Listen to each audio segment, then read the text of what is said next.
చిరుగంటలతో కూడుకున్న వడ్డాణమును పెట్టుకున్న తల్లి. అప్పుడు మీరు దుర్గమ్మనండి, కామాక్షనండి, శారదనండి, లలితా త్రిపుర సుందరనండి, తత్వతః ఒకటే, పరబ్రహ్మస్వరూపిణి ఆ తల్లి.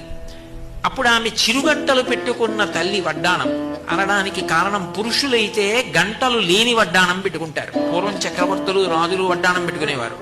పురుషులు పెట్టుకుంటే చిరుగంటలు ఉండవు. స్త్రీలు పెట్టుకుంటే చిరుగంటలతో కూడుకున్న వడ్డాణం పెట్టుకుంటారు. ఎందుకు ఆ చిరుగంటలు అమ్మవారి వడ్డాణానికి అంటే, ఆమె చక్రవర్తిని, మహాసామ్రాజ్ఞి.